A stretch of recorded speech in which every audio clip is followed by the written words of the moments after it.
ఇక నెక్స్ట్ క్వశ్చన్కి వెళ్ళిపోదాం. యెహోవా బైబిల్ పాత నిబంధనలో నరులను చేసినందుకు నేను ఎందుకు నరులను చేశానా అని పశ్చాత్తాపడ్డాడు, ఆయనకి తెలీదా? అదేవిధంగా మోషే తోటి కూడా ఇజ్రాయేల్ ప్రజలను చంపుతానన్నప్పుడు మోషే ఆపినప్పుడు నేను ఇలాగ చేయకుండా ఉంటే బాగుండేది, ఇలా ఆలోచించుకుంటే బాగుండేది అని పశ్చాత్తాపడినట్టుగా, ఇక సౌలు విషయంలో రాజుగా ఆయన చేసినందుకు పశ్చాత్తాపడ్డట్టుగా, ఇలా సందర్భాలు చూపిస్తూ ఇక్కడ పశ్చాత్తాపడటకు ఆయన నరుడు కాదని ఒక బైబిల్లో చెప్పబడింది. కానీ ఇక్కడ పశ్చాత్తాపడినట్టుగా బైబిల్ వచనాలు ఉన్నాయి. కాబట్టి దేవుడు చెప్తాడు కానీ అలా ఉండడు అనే విషయాన్ని మాట్లాడుతూ వచ్చాడు. దాని గురించినటువంటి విషయం మనం త్వరగా చర్చించుకుందాం. క్రాంతి బ్రదర్ గారు మీరు చెప్తారా? జాన్కోయ్ గారు మీరు మాట్లాడండి. జాన్కోయ్ గారు మాట.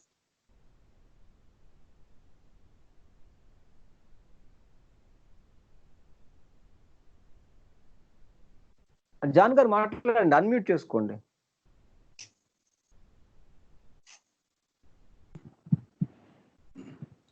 దేవుడు తత్వం ఎలా ఉంటదంటే బ్రదర్, ఈ క్వశ్చన్ కి దేవుడు తత్వం ఎలా ఉంటదంటే, ఆయన నీతిమంతుల్ని అనీతిమంతుల్ని ఒకలాగే చూస్తాడండి. First point. ఎందుకంటే ఆయన సూర్యుడు.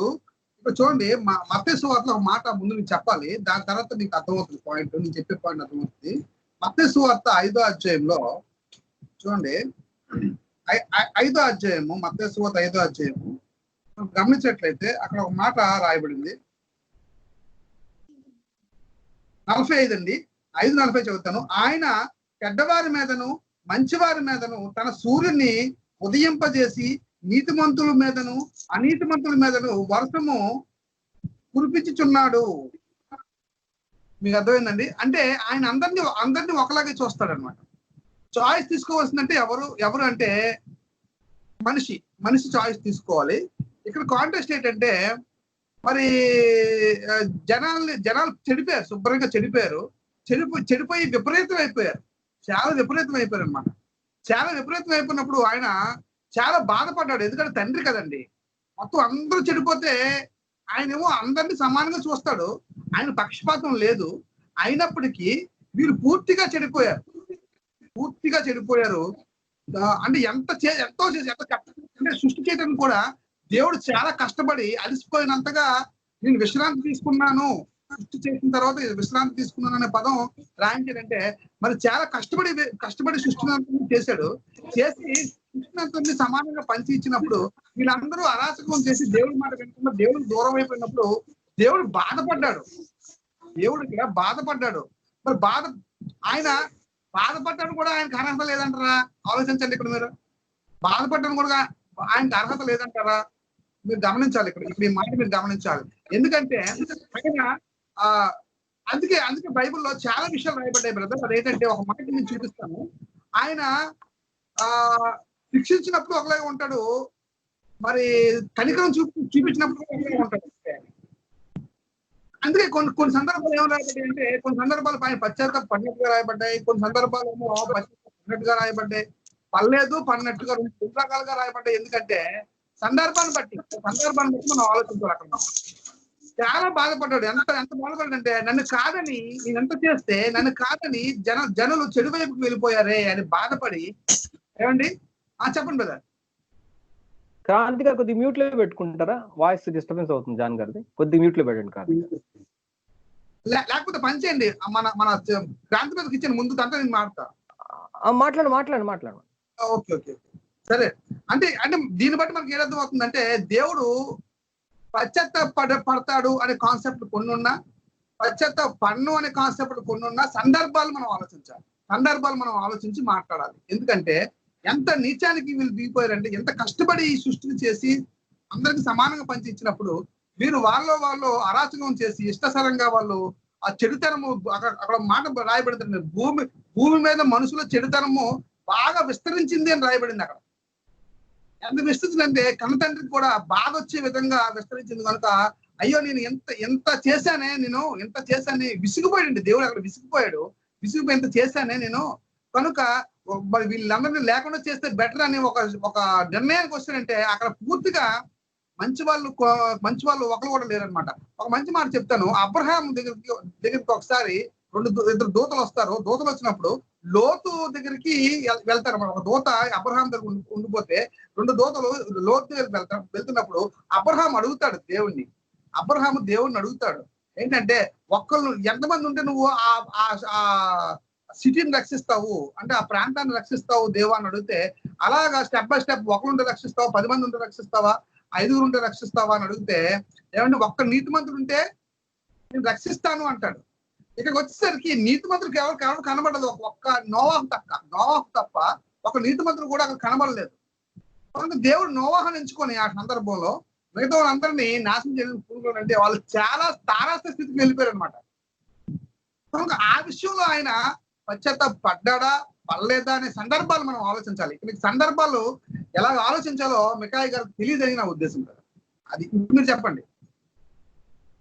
యా బ్రదర్, నేను చెప్తాను బ్రదర్. ఒకసారి మెయిన్ గా ఇక్కడ దేవుడు శిక్షించే సందర్భం అది.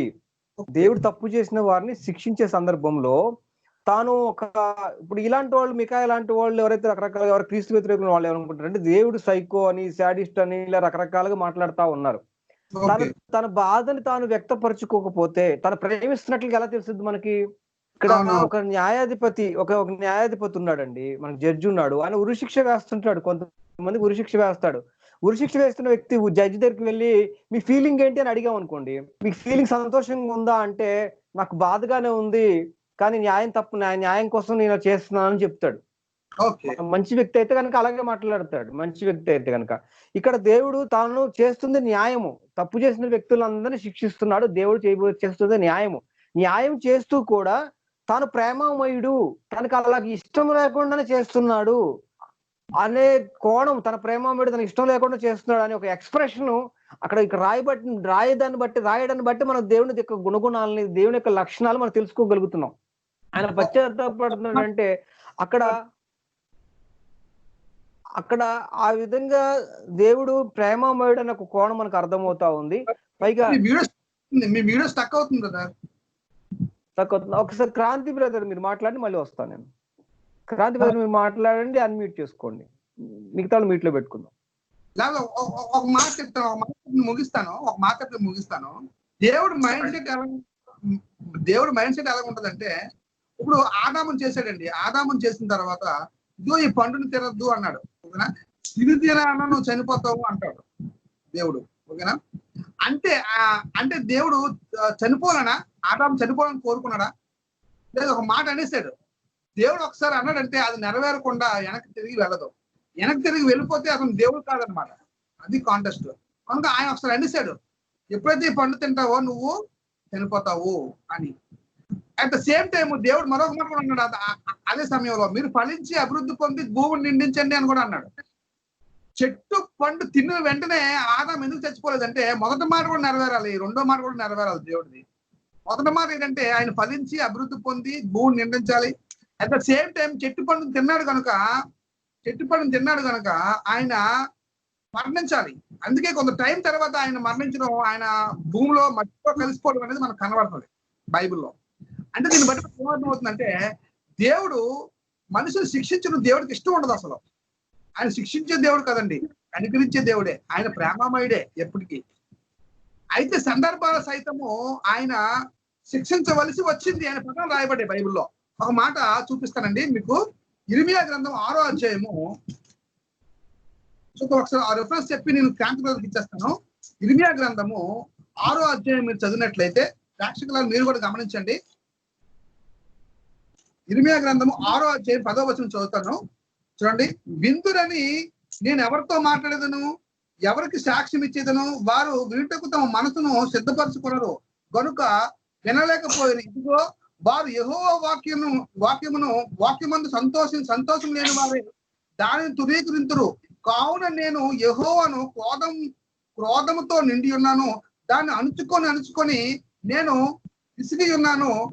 ఒకడు తన కుండ వీధుల్లో ఉన్న పసిపిల్లల్ని యవనస్తుల గుంపుల మీదను దాన్ని కొమ్మరించవలసి వచ్చాను అని పదవం చూసారండి.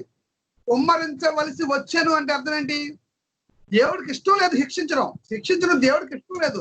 కానీ ఆయన మాట అనేసాడు, ఒకసారి ఇలా చేస్తే నువ్వు ఇలాగ అయిపోతావు అని ముందే ఆజ్ఞలు రాయించాడు దేవుడు. పాత నిబంధనలో ధర్మశాస్త్రంలో ముందే 28వ అధ్యాయం కానివ్వండి, అలాగే నిర్గమకాండం 26వ అధ్యాయం కానివ్వండి, ఇలాంటి అధ్యాయాల్లో మనకి ఏం కనబడుతుందంటే ముందుగానే ఇలా చేస్తే కనుక నువ్వు ఇలాగా నీకు ఇలా జరుగుతుంది అని ముందే చెప్పాడు దేవుడు. దాన్ని మళ్ళీ వెనక్కి తీసుకోలేడు దేవుడు. కనుక ఇప్పుడు ఎవరు గెలిపించాలి దేవుడిని అంటే మనిషి గెలిపించాలి. మనిషి కానీ తన క్రియను మంచిగా చేస్తే వాడికి మంచి జరుగుతుంది, చెడ్డగా చేస్తే ఖచ్చితంగా వాడికి చెడ్డే జరుగుతుంది. చెడ్డ జరిగినప్పుడు వాడు శిక్షణ అందుతున్నప్పుడు దేవుడికి ఇష్టమా అంటే దేవుడికి ఇష్టం కాదు. అందుకే కొన్ని సందర్భాల్లో ఆయన పశ్చాత్తాప పడతాడు, కొన్ని సందర్భాల్లో ఆయన పశ్చాత్తాప పడడు. అది మనం గమనించాలి. ఓవర్ టు శాంతి బ్రదర్, మీరు కంటిన్యూ చేయండి. ఒక్క బ్రదర్, నేను ఈ విషయంలో ఒక రిఫరెన్స్ కూడా చూపిస్తాను. నా వాయిస్ వినపడుతుంది, క్లియర్ గా ఉంది కదా? నీ వాయిస్ వీడియో బాగా వీడియో స్టక్ అవుతుంది. క్రాంతి బ్రదర్ మీరు కంటిన్యూ అవ్వండి. ఓకే, సమయంలో ఇక్కడ అసలు మికాయా గారు వేసిన రెండు వచనాల మీద ఈయన ప్రసంగం ఆధారపడిందండి. మొత్తం ఈయన చేసిన ప్రసంగం అంతా రెండు వచనాల మీద మెయిన్ కాన్సెప్ట్. తర్వాత ఆ కాన్సెప్ట్ అడ్డు పెట్టుకుని చాలా వచనాలు తీసుకుని వచ్చాడు. ఆ రెండు ప్రశ్నలు ఏంటంటే సంఖ్యాకాండం 23:19. ఇక్కడ ఏం రాస్తుందంటే దేవుడు అబద్ధమాడుటకు ఆయన మానవుడు కాదు, పశ్చాత్తాపడుటకు ఆయన నరపుత్రుడు కాదు అనే వచనం తీసుకున్నాడు ఈయన.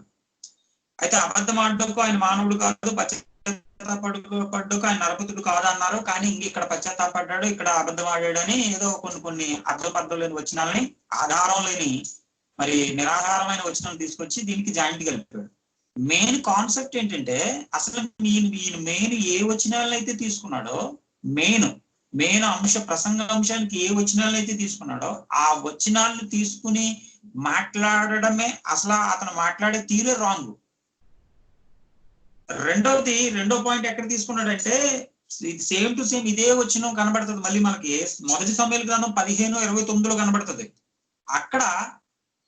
ఇక్కడ ముందు సంఖ్యాకాండంలో బిలాము ద్వారా దేవుడు మాట్లాడిస్తున్న మాటలు, బాలాకు బిలాముని ఇశ్రాయేలుని శపించమంటాడు.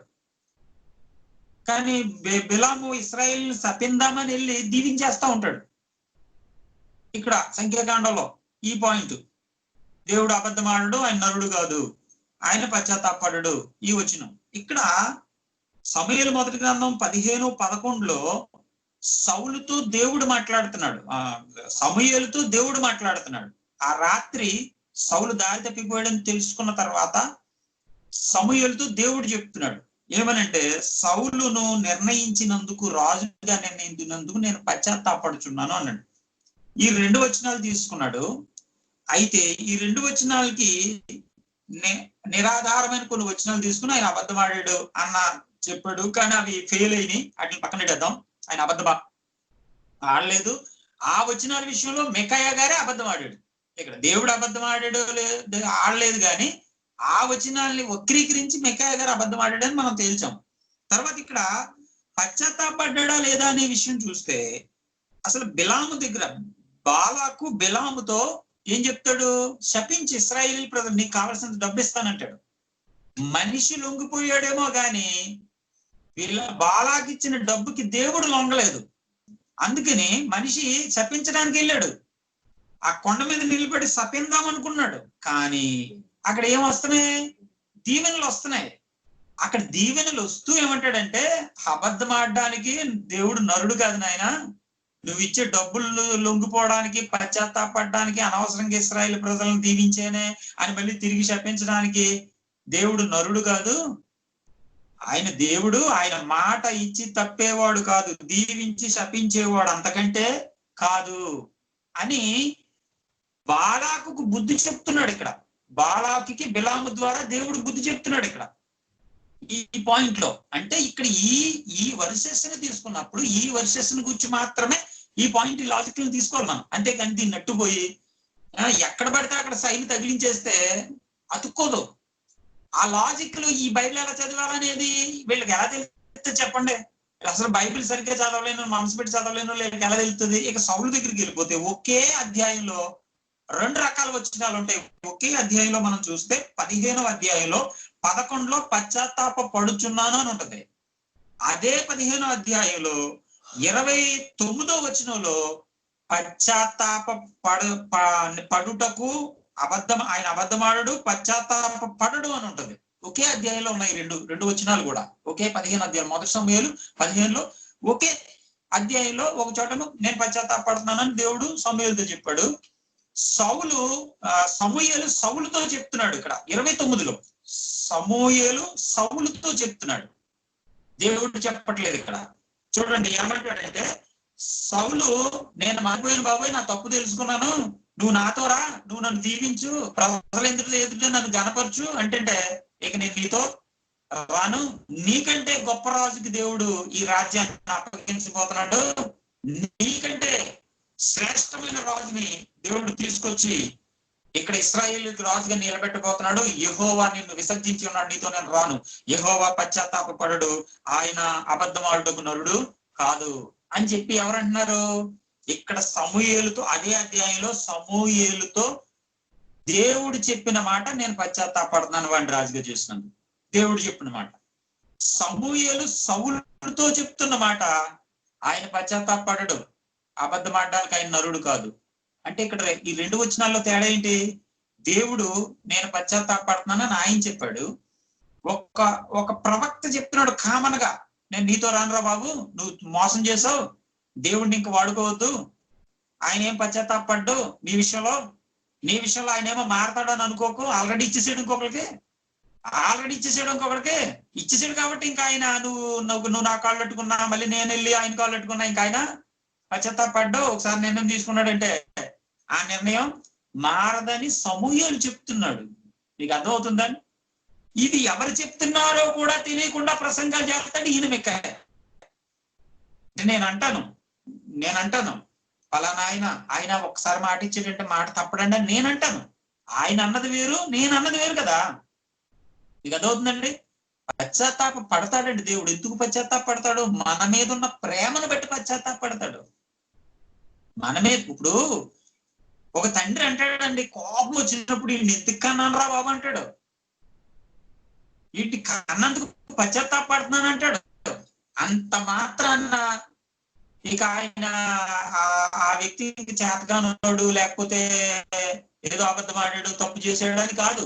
ఆ సిచ్యువేషన్ బట్టి, ఉన్న ప్రేమను బట్టి మాట్లాడుతున్నావచ్చు. కాబట్టి యెహోవా మనుషులకు లోబడవలసిన అవసరం కానీ, మనుషులు ఎదుట పశ్చాత్తాపడవలసిన అవసరం కానీ ఆయనకైతే లేదు. కానీ మన మీద ఉన్న అత్యధికమైన ప్రేమను బట్టి, మనలో ఉన్న చెడుతనాన్ని బట్టి, ఆదికాండం 6వ అధ్యాయంలో చూడండి, చెడుతనమును చూసి, అంటే చెడు నాలో ఉంటే నేను ఎంత సర్వనాశనం అయిపోతానో ఆయనకి తెలుసు కదా. నాకు తెలియదు చెడు నాలో ఉంటే నేను ఎక్కడ పోతానో నేను గుర్తించలేను, కానీ ఆయనకి తెలుసు నరకం ఎంత భయంకరంగా ఉంటది, ఎంత నాశనం ఉంది. దాన్ని బట్టి ఆయన బాధ లోపల. అంటే దీన్ని బట్టి ఆయన చేతగా ఆయనలో లోపం అది, లేకపోతే ఆయన నన్ను ప్రేమించడం బట్ట నన్ను నేను నాశనం అవ్వకూడదని బాధపడుతున్నాడు ఆయన. అది పశ్చాత్తాపం అంటే. ఏ పశ్చాత్తాపం? చేతకాని పశ్చాత్తాపం కాదు, నేను నాశనం కాకూడదని బాధపడుతున్నాడు. అయితే ఇక్కడ మికాయి గారు వేసిన ప్రశ్నల్లో ఎవరితో మాట్లాడాడో కూడా అక్కడ సిచ్యువేషన్ తెలియని ప్రశ్నలు ఇవి. కాబట్టి యెహోవా పశ్చాత్తాపం పడడు. ఎప్పుడు మాట ఇచ్చాడంటే తప్పుడు.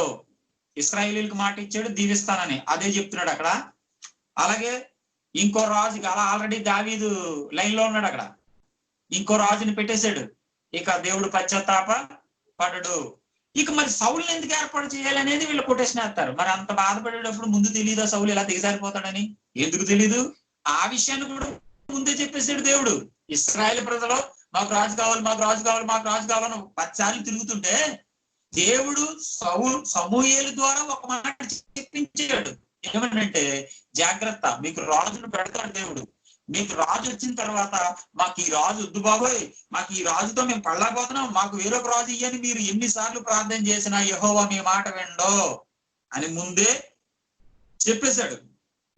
మొదటి సమూయేలు గ్రంథంలో ఈ మాటలు మనకి మొదటి సమూయేలు గ్రంథం 8, 18, 10, 19, 12, 12లో దేవుడు ఇంకా ఇప్పుడు అంటే ఇశ్రాయేల్ ప్రజలందరూ కూడా దేవుని చిత్తం కాని దాన్ని కోరుకుంటున్నారు. ఇక్కడ దేన్ని?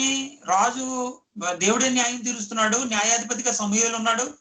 దేవుడి చిత్తం కాదు రాజు ఒకరిని పెట్టడం, కానీ ప్రజలు మాకు దేవుడు కాదు, మాకు రాజే కావాలి. అని పెట్టుకున్నారు కనుక వాళ్ళకి బుద్ధి చెప్పడానికే, వాళ్ళకి దేవుని చిత్తాన్ని కాదన్నాం గనక ఇలాంటి రాజు దొరికాడు రా బాబు అని వాళ్ళకి తెలియపరచడానికి రాజుల సౌలు లాంటి వాడు తీసుకొచ్చి పెట్టాడు అక్కడ. ఆ విషయం ముందే చెప్పాడు. కాబట్టి దేవుని చిత్తాన్ని కాదని సర్వనాశనం అవుతున్న సౌలు విషయంలో కూడా, అంటే దుర్మార్గుడైన సౌలు విషయంలో కూడా దేవుడు పశ్చాత్తాపడ్డాడు. ఎందుకు అంటే తాను తప్పు చేసేయడని కాదు, ఆడు నాశనం అయిపోతున్నాడని, ఆడు నశించిపోతున్నాడని. ఇప్పుడు నా విషయంలో కూడా పశ్చాత్తాపడతాడు. ఎందుకు? నన్ను పుట్టించినందుకో లేకపోతే నాకు ఇలా ఇచ్చినందుకో కాదు, నేను నాశనం అయిపోకూడదని ఆయన బాధ. కాబట్టి నా విషయంలో, నీ విషయంలో, మన అందరి విషయంలో కూడా పశ్చాత్తాపడతాడు దేవుడు. ఎందుకు? మనం నాశనం కాకూడదు. ప్రాణం పెట్టినంత ప్రేమ పశ్చాత్తాపడడంలో ఏముంది? బాధపడడంలో ఏముంది? బాధపడితేనే కదా మనం త్యాగం చేయగలం. అతని విషయంలో నాకు ఎంతో మనసులో బాధ ఉంది అంటేనే కదా మనం వెళ్ళి ఏదైనా త్యాగం చేయగలం. మనస్సులో ఉన్న తన బాధని పశ్చాత్తాపంగా ఈ దేవుడు బయలుపరిచాడు అనేది గుర్తుపెట్టుకోవాలి. మీకాయ గారు, ఈ ప్రశ్నలు డామ్ అయిపోయి నేను మీ వీడియో రావట్లేదండి. ఎవరు మన పిఎస్ గారు మీ వీడియో రావట్లేదు. ఓకే, ఆడియో వస్తుంది కదా? ఆడియో క్లోజ్ చేస్తాను, ఆడియో ప్లే చేద్దాం. ఎందుకంటే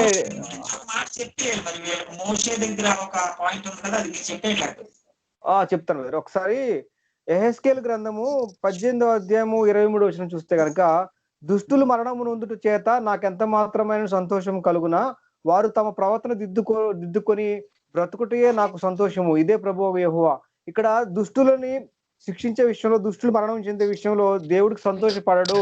అదే పశ్చాత్తాపం గురించినటువంటి విషయాలు. ఇక్కడ మనుషులు ఎందుకు చేశానా అని పశ్చాత్తాపడ్డాడంటే, తాను తప్పు చేసినందుకు బాధపడలేదు కానీ వాళ్ళకి ఇచ్చిన అవకాశాన్ని సద్వినియోగం చేసుకోకుండా వాళ్ళు దేవుడు శిక్షించే క్రమంలో వారి చెడుతనమును చూసి అవును బ్రదర్, అది ఒకసారి నాకు కొద్ది టైం ఇవ్వండి, నాకు ఇది మెమరీ ఫుల్ అయిపోతున్నట్టు, అందుకే స్లో అవుతుంది. అలాగా శిక్షించేటప్పుడు దేవుడు ఇక్కడ బాధపడుతున్న సందర్భం మనకి యెహెజ్కేలు 18:23 చూపించాను. అయితే దేవుడు వీళ్ళు ఏమడుగుతారంటే, వాళ్ళు తప్పు చేస్తారని, వాళ్ళు పాపం చేస్తారని దేవుడికి తెలియదా, మరి పశ్చాత్తాపడ ఉద్దేశం అదే దేవుడికి తెలియదా అని కూడా మాట్లాడుతూ ఉంటారు. కాబట్టి ఇక్కడ మనం చూద్దాం, దేవుడు అందరూ తప్పిపోకుండా ఆయన సన్నిధికి రావాలని కోరుకుంటాడు. మత్తయి సువార్త 24వ అధ్యాయము 24వ వచనం చూస్తే కనుక, అబద్ధ క్రీస్తులను, అబద్ధ ప్రవక్తలు వచ్చి సాధ్యమైతే ఏర్పరచబడిన వారిని సహితము మోసపరచుటకై గొప్ప సూచక క్రియలు చేస్తారు. అంటే ఇక్కడ అందరూ ఏర్పరచబడిన వాళ్ళు చాలా మంది దేవుడు ఎన్నుకున్నారు, ఆల్రెడీ ఏర్పాటు చేసుకున్న వ్యక్తులు ఉన్నారు. వాళ్ళు కూడా తప్పిపోయేలాగా దుష్టుడు అనేవాడు చేస్తా ఉంటాడు కార్యాలు. అలాగా దేవుడు అందరి పట్ల ఒక మంచి ఉద్దేశంతో వాళ్ళు గెలవాలని తాపత్రయంతో పెట్టాడు. వాళ్ళు గెలుస్తారని ఒక ప్రణాళిక కూడా దేవుడు చేసుకున్నాడు. అయితే దేవుడు ఒక ప్రణాళిక ప్రకారం వాళ్ళు నిర్ణయించినప్పుడు కూడా ఆ ప్రణాళికలో ఉండకుండా తప్పిపోయే విధంగా దుష్టు ప్రణాళిక చేసినప్పుడు వాళ్ళు తప్పిపోతే కనుక, మీరు తప్పిపోతామంటే కూడా నేను ఆపుతాను, మీరు తప్పిపోతుంటే కూడా మిమ్మల్ని రక్షిస్తాను, ఖచ్చితంగా తప్పిపోకుండా ఉండాలి అని బలవంత పెట్టి మనల్ని తప్పిపోకుండా ఉంచడు. మనం చెడు వైపు వెళ్తామని కూడా ఖచ్చితంగా చెడు వైపు వెళ్లకుండా ఉండడం కోసం ఆయన చేయడు. మన ఇష్టాన్ని, స్వేచ్ఛని, మన స్వతంత్రాన్ని దేవుడు గౌరవిస్తాడు. మన బొమ్మలుగా చేయలేదు ఆయన. కాబట్టి ఎవరైతే తప్పు చేసిన వ్యక్తులు ఎవరైతే ఉన్నారో వాళ్ళు శిక్ష పొందుతామని, ఇప్పుడు దేవుడికి వ్యతిరేకంగా పోయి కూడా మేము శిక్ష పొందుకుంటామని ఎవరైతే పోతున్నారో వాళ్ళని దేవుడు పోనిస్తాడు, విడిచిపెట్టేస్తాడు. అయితే వాళ్ళు శిక్షించే క్రమంలో దేవుడు ప్రేమమయుడిగా తన ఫీలింగ్స్ ని ఎక్స్ప్రెస్ చేసే విషయంలో కానీ, తన గుణగుణాలు మనకు అర్థం అవడం విషయంలో కానీ ఇలాంటి మాటలు దేవుడు బైబిల్లో రాయబడి ఉన్నాయి. ఆయన ప్రేమమయుడిని నిరూపించుకోవడానికి ఆయన దుష్టుని శిక్షిస్తాడు. శిక్షించే క్రమంలో ఆయన పశ్చాత్తాపడతాడు, ఆయన ప్రేమమయుడు కాబట్టి అనే విషయాలు మీకు రాయబడి ఉన్నాయి. అది కాబట్టి సౌలు విషయంలో దేవుడు ఆల్రెడీ సౌలు అనే ఇలా రాజులనే వాళ్ళు ఇలా ప్రవర్తిస్తారు, వాళ్ళు మంచిగా ఏం బ్రతకరని సౌలు విషయాల్లో కానీ రాజుల విషయాలు దేవుడు స్పష్టంగా చెప్పేశాడు. అయితే సౌలు శిక్షించే విషయంలో పశ్చాత్తాపడ్డాడు. అదేవిధంగా మోషే విషయంలోకి వచ్చేసరికి అక్కడ ఉన్నటువంటి ఇజ్రాయెల్ని శిక్షించేటప్పుడు నేను అలా ఆ మాట పలకుంటే బాగుండేది కానీ యెహోవా పలికిన మాటగా పశ్చాత్తాపడుతున్నట్టుగా తప్పుడు నిర్ణయం అని యెహోవా తీసుకున్నట్టుగా వీళ్ళు అనుకుంటారు. కానీ యెహోవా తీసుకున్న నిర్ణయం కరెక్టే. ఆ తప్పు చేసిన ఏదైతే పాపం చేస్తారో వాళ్ళని శిక్షించడం అనేది యెహోవా తీసుకున్న నిర్ణయం కరెక్టే. పాపులు శిక్షించే విషయంలో తప్పు చేసినట్టు కాదు, ఆయన అక్కడ తప్పేం చేయలే. పాపులు శిక్షించే విషయంలో ఆయన తీసుకున్న నిర్ణయం కరెక్టే. ఈ మోషే కూడా కిందకెళ్ళి చేసింది అదే. మోషే కిందకెళ్ళి వాళ్ళు చేసిన పాపాన్ని బట్టి మోషే శిక్షించాడు. అక్కడ 3000 మందిని చంపాడు కూడా వాళ్ళు తప్పు చేసిన బట్టి. ఇక్కడ యెహోవా వాళ్ళని శిక్షించే క్రమంలో ఇంకొక అవకాశం ఇద్దాము, సరే ఇంకొక అవకాశం ఇద్దాం. మోషే రిక్వెస్ట్ చేస్తున్నాడు. ఇంకో అవకాశం ఇస్తే బాగుంటదేమో. ఇంకా 10 అప్పటికి 10 మార్లు లేని వాళ్ళని 10 అప్పటికి రాసుంటది అక్కడ. మోషే సందర్భంలో 10 మార్లు లేని వాళ్ళని సహించానని ఉంటది. 10 మార్లు వాళ్ళు సహించాడు. సరే ఇంకొక 11సారి కూడా సహిస్తే బాగుంటది అని ఇంకొక అవకాశం ఇద్దాం. ప్రేమతో ఇంకొక అవకాశం ఇస్తే బాగుంటది అని ఒక ప్రేమతో కూడుకున్నటువంటి మాటగా ఆయన పశ్చాత్తాపడ్డాడు. ఇంకొక అవకాశం ఇస్తే బాగుంటది అనే విషయంలో పశ్చాత్తాపడ్డాడు. శిక్షించే క్రమంలో. శిక్షించే క్రమంలో ఇంకొక అవకాశం ఇస్తే బాగుంటదని పశ్చాత్తాపడ్డాడు తప్ప, ఆయన తప్పు చేసి పశ్చాత్తాపడటం కాదు గానీ, వాళ్ళు తప్పిపోతారని తెలిసి కూడా కాదు గానీ. ఎందుకంటే తప్పిపోతారనే విషయం తెలుసు. వాళ్ళకి రక్షించాలని దేవుడు కృషి చేస్తుంటాడు. అయితే వాళ్ళు చెడు వైపు మార్గాన్ని వైపు నేను ఎళ్తాను, చెడునే కోరుకుంటాను, ఆ ప్రకారమే ఉంటానంటే గనక దేవుడు విడిచిపెట్టడు. వాళ్ళు దానికి ఆ క్రమంలో పోనిస్తాడు. పోయినా కూడా శిక్ష పొంది వాళ్ళని బట్టి దేవుడు పశ్చాత్తాపడతాడు. అక్కడ ఎవరైతే కూడా కాలేబు గాని, యెహోషువ గాని, మోషే గాని చెప్తారు వాళ్ళకి. దండం పెట్టి మరి చెప్తారు. "ఒరేయ్ బాబు మీరు అనవసరంగా కష్టపడతారురా బాబు" అని చెప్పినా కూడా వినలా. కాబట్టి అలాంటి భక్తులు పట్ల దేవుడు వాళ్ళు శిక్షిస్తాడు కానీ, శిక్షించే క్రమంలో ఆయన పశ్చాత్తాపడతాడు. ప్రేమను తెలియజేసిన పదమే గాని అది తప్పు చేసినటువంటి పదం కానే కాదనేది స్పష్టంగా అర్థమవుతా ఉంది. ఓకే బ్రదర్, ఇక ముగిద్దామా? ప్రార్థన చేసి ముగించండి. క్రాంతి గారు ఏమైనా చెప్తారా? అన్‌మ్యూట్ చేసుకోండి. అన్‌మ్యూట్ చేసుకోండి. క్రాంతి బ్రదర్ ప్రార్థన చేయండి. క్రాంతి బ్రదర్ ఒక ప్రార్థన మాట చేయండి. ప్రార్థన చెప్పి చేయండి. ఒక మాట చెప్పి నేను ముగిస్తాను, మీరు ప్రార్థన చేయండి. ఒక మాట. మోషే విషయంలో ఇక కొంతమంది ఏమంటారంటే, దేవుడేమో కోప్పడిపోయాడు, దేవుడు కోపాన్నేమో మనిషి చల్లార్చాడు.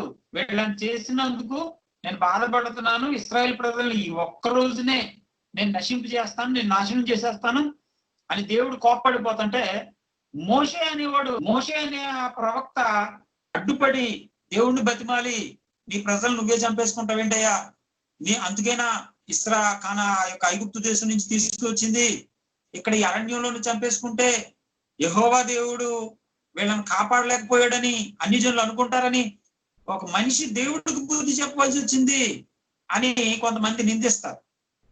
ఇక్కడ ఈ విషయాలన్నీ ఒక మోషే అనే ఒక మనిషి ద్వారా దేవుడు నేర్చుకోవాలనేది దేవుడి ఉద్దేశం కాదు అసలు. ఇది టోటల్ ఇది జరగడం అంతా కూడా దేవుని ఏర్పాటులోని దేవుని ప్రణాళికలోనే ఉంది. ఈ విషయాన్ని ప్రతి ఒక్కరు కూడా గుర్తుపెట్టుకోవాలి. ఇక్కడ బుద్ధి చెప్పిన మనిషే వెళ్ళి కిందకి చంపాడు బ్రదర్. మళ్ళీ బుద్ధి చెప్పిన మనిషే దేవుడు చేసింది న్యాయమే, అలాగే చేయాలి, ఇలాగే చేయాలని బుద్ధి చెప్పడానికి ప్రయత్నం చేసిన వ్యక్తి కిందకి చంపాడు మళ్ళీ అక్కడ. అవును, ఇప్పుడు వాళ్ళని చంపొద్దు అన్న మోషే వెళ్ళి చంపాడు. తన కళ్ళ ముందే రక్తపాతం జరిగింది. అయితే ఇక్కడ పాయింట్, కానీ అక్కడ దాకా వెళ్ళరు, ఇక్కడే కూర్చుని ఉంటారు. ఇక్కడే కూర్చుని ఉండి చూసారా ఒక మనిషి చేత చెప్పించుకున్నాడు అంటారు. కానీ మనకి 106వ కీర్తన ఈ వచనం ప్రతి ఒక్కరు కూడా చదవాలి. దేవుని యొక్క ప్రణాళికలో తన భక్తుల్ని తన పని చేసే భక్తుల్ని ఆయన ఏ స్టేటస్ లో పెడతాడు, ఎంత ఉన్నతంగా పెడతాడు, తన సొంత అంటే ఇక్కడ అబ్రహాము నా స్నేహితుడు అంటారు చూడండి. స్నేహితుడు అంటే ఏంటి? ఒకరికొకరు సలహాలు ఇచ్చుకునేవారు. అంటే దేవుడు అంత గొప్ప స్థాయి మనిషికి లేకపోయినా కూడా దేవుడు ఒక వ్యక్తిని నమ్మితే తన పరిచర్యలో కష్టపడే వ్యక్తిని తనకి ఎంత దగ్గరగా తెచ్చుకుంటాడంటే, అవసరమైతే నువ్వు చెప్పేది కూడా నేను వింటాను అనే స్థాయి దాకా కూడా ఒక మనిషిని తీసుకెళ్తాడు. ఆ విషయాన్ని సమస్త మానవాళికి తెలియపరచడానికి ఈ ప్రణాళిక జరిగిస్తున్నాడు ఇక్కడ మోషే దగ్గర. మోషే చేత చెప్పించుకోవడం కాదు, ఇక్కడ మోషే చేత చెప్పించుకునే ఒక ప్రణాళిక జరిగిస్తున్నాడు. దాన్ని 106వ కీర్తనలో అప్పుడు ఆయన నేను వారిని నశింపజేసేదనను, అయితే ఆయన వారిని నశింపజేయకుండునట్లు ఆయన కోపము చల్లార్చుటకై ఆయన ఏర్పరచుకున్న మోషే ఆయన సన్నిధిని నిలిచి అడ్డుపడెను. ఆయన కోపం చల్లార్చడానికి ఆయన ఏర్పరచుకున్న మోషే, ఆయన కోపం చల్లార్చడానికి ఆయన ఏర్పరచుకున్న మోషే దేనికోసం ఏర్పాటు చేసుకున్నాడట? ఆయన కోపం చల్లార్చడానికి మోషేని వాడిని ఏర్పాటు చేసుకున్నాడట. అంటే ఇక్కడ ఏం అర్థమవుతుంది? ఇక్కడ జరిగే సిచ్యువేషన్ మొత్తానికి కూడా దేవుడికి ముందు తెలుసు, నేను కోపడతాను. వెంటనే ఎంత అద్భుతమైన కృప అంటే, నా భక్తుడైన మోషే వెంటనే నాకు అడ్డుపడితే నేను వెంటనే ఆగిపోతాను. సరే నువ్వు వెళ్ళి వాళ్ళని సరిచేయి అంటాను అనే ఒక ప్రణాళికని దేవుడు, అంటే ఇక్కడ ఇలా జరుగుతుందని సిచ్యువేషన్ మొత్తం ముందే దేవుడు తెలుసు.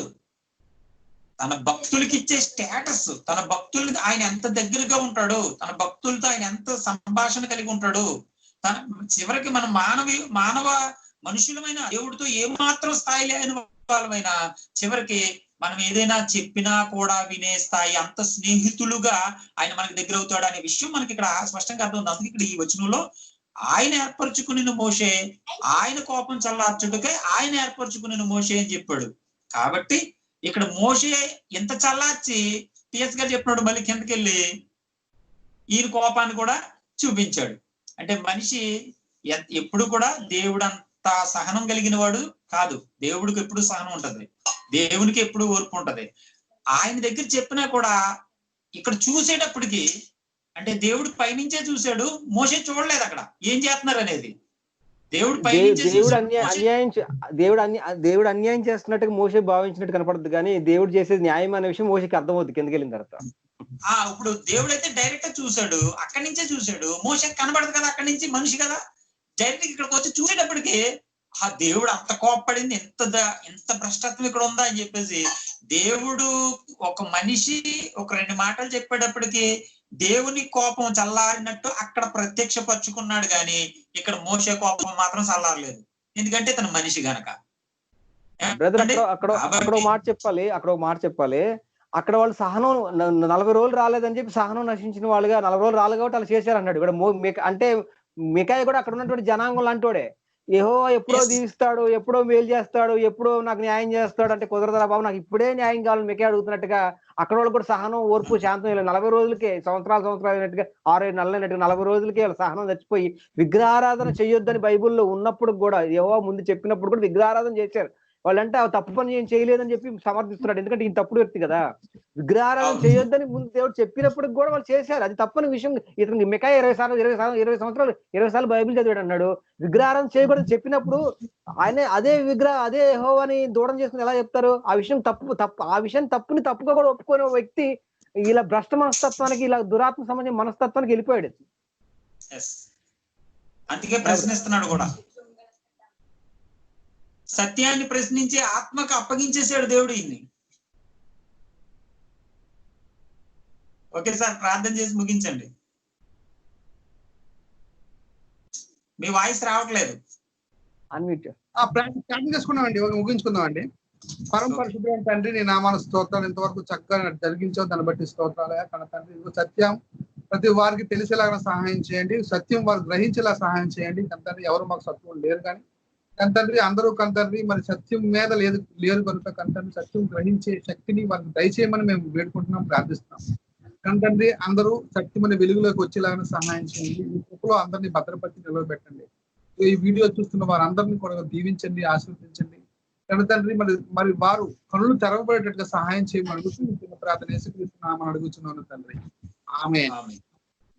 సరే, ఓకే అండి. వెళ్ళే ముందు ఒకసారి జానకయ్య గారు ఏదైతే మికాయ అనే వ్యక్తి వివాహం గురించి బైబిల్లో వాక్యాలే లేవన్నప్పుడు జానకయ్య గారు దాదాపు ఒక 40, 50, 30 దాకా చాలా వాక్యాలు చూపించారు. మళ్ళీ అదే విధంగా ఆస్తుల విషయాల్లో వాక్యాలు లేవన్నాడు, ఆస్తుల విషయాల్లో వాక్యాలు చూపించారు, వివాహం విషయాల్లో వాక్యాలు చూపించారు. అదేవిధంగా మరణం ఏదైతే బరియల్ కార్యక్రమం ఉందో దాని విషయాల్లో కూడా వాక్యాలు చూపించండి. ఇంకా మీరు ఏదేదో చూపించారంట, మీరు వాక్యాలు చూపిస్తే ఏదేదో చూపిస్తున్నాం అంటున్నాడు.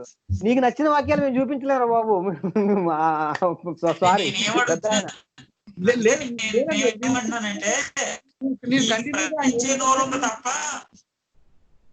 నేను కంటిన్యూగా ఆయన మీద వీడియోలు చేస్తాను ఖచ్చితంగా.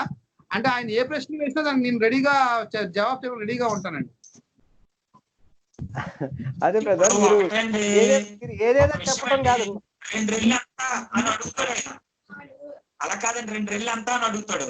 4 అని చెప్తే నీకు ఎవడు చెప్పాడు, నా ప్రశ్నకి సమాధానం అని అడుగుతాడు అతను. ఆ టైపు జవాబుని అర్థం చేసుకునే జ్ఞానం అతని దగ్గర లేదు. అది ఒక మతోన్మాదం అండి. ఇప్పుడు వాళ్ళకి కావాల్సిన జవాబు కాదు, విమర్శించడం, ఫేమస్ అవ్వడం.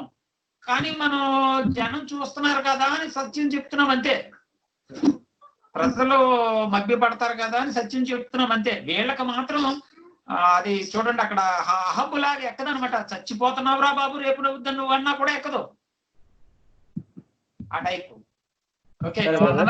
ఓకే, వీడియో వీక్షించిన అందరికి వందనాలు. అయితే ఇలాంటి బైబిల్ ప్రశ్నలు అన్నిటికి జవాబులు నేను క్రాంతి బ్రదర్ 2 పుస్తకాలు రాశాము. క్రాంతి బ్రదర్ ఆత్మ ఖడ్గం అనే ఒక పుస్తకాన్ని రాశారు. ఆ పుస్తకం కావాల్సిన వారు క్రాంతి బ్రదర్ కి ఫోన్ చేయండి, క్రాంతి బ్రదర్ నెంబర్ చెప్తారు. అదేవిధంగా ఆత్మఖడ్గం మరొకటి కరుణాకర్ ఎరుగని యేసు మహిమ స్వరూపం. ఈ రెండు పుస్తకాలు కూడా మన దగ్గర ఉన్నాయి. ఫోన్ నెంబర్ చెప్పండి బ్రదర్, మీ ఫోన్ నెంబర్ చెప్పండి. నా ఫోన్ నెంబరు ఒకవేళ కావలసిన వాళ్ళు మీరు రాసుకోండి. 9959413366. ఇది నా వాట్సాప్ నెంబర్. ఒకవేళ ఎవరైనా అడ్రస్లు పెడితే కొరియర్ ద్వారా మేము బుక్స్ పంపిస్తాం. మరొకసారి చెప్పండి బ్రదర్, ఫోన్ నెంబర్ మళ్ళీ ఒకసారి చెప్పండి. ఫోన్ నెంబర్ మళ్ళీ ఒకసారి చెప్తున్నాను. 9959413363. ఈ నెంబర్ కి మీరు కాల్ చేయొచ్చు, లేక వాట్సాప్ చేయొచ్చు. అదే విధంగా నా నెంబర్ కూడా కాల్ చేసి మీకు పుస్తకం కావాలని సంపాదించండి. 257 బైబిల్ ప్రశ్నలు జవాబులు. ఇలాగా ఏదైతే పిచ్చి పిచ్చిగా అడుగుతా ఉంటారో, కాకపోతే నేను లాజికల్ గా బైబిల్ ఆన్సర్ చేశాను. నా నెంబర్ 9059795588 9059795588. అదేవిధంగా యేసుక్రీస్తు దేవుడు అని నిరూపిస్తూ మరి యేసుక్రీస్తు దేవుడు కాదనే వాళ్ళకి చక్కని అదేవిధంగా యెహోవా అనే దేవుడు యేసుక్రీస్తు దేవుడు కాదు అనే వాళ్ళకి, యేసుక్రీస్తు దేవుడు అని బైబిల్ వాక్యాలు ఉన్నాయా అని అడిగే వాళ్ళకి సమాధానంగా దైవ రహస్యం పేరుతోటి జానకోయ్య గారు పుస్తకం రాశారు. ఆ పుస్తకం కావాల్సిన వాళ్ళు సంప్రదించండి, నెంబర్ చెప్తారు. అదేవిధంగా మా YouTube channel TS Kumar Bible truth అనే యూట్యూబ్ ఛానల్ ని, క్రాంతి గాస్పెల్ టీవీ అనే యూట్యూబ్ ఛానల్ ని, జానకోయ్య గారు యూట్యూబ్ ఛానల్ సబ్స్క్రైబ్ చేసుకుని ఇలా బైబిల్ అనేక ప్రశ్నలకు జవాబులు ఇస్తూ ఉన్నాం. కాబట్టి సబ్స్క్రైబ్ చేసుకొని జానకోయ్య గారు మీ ఫోన్ నెంబర్ చెప్పి ముగించారు. ఓకే, నా నెంబర్ చెప్తానండి. 9603477972. 9603477972 ఇది నా నెంబరు. మరి పుస్తకం కావాలనుకున్న వారు నాకు నా వాట్సాప్ చేస్తే కనుక నేను పోస్ట్ చేయాలని పంపిస్తాను. Thank you. ఓకే ఫ్రెండ్స్, అందరూ ఈ వీడియోలో సహనంగా ఓపిక వీక్షించినందుకు వందనాలు. Thank you. మా వీడియోస్ నచ్చితే లైక్ చేయండి, షేర్ చేయండి, ఖచ్చితంగా సబ్స్క్రైబ్ చేసుకోండి. అందరికి వందనాలు. మా కోసం ప్రార్థన చేయండి. Praise lord.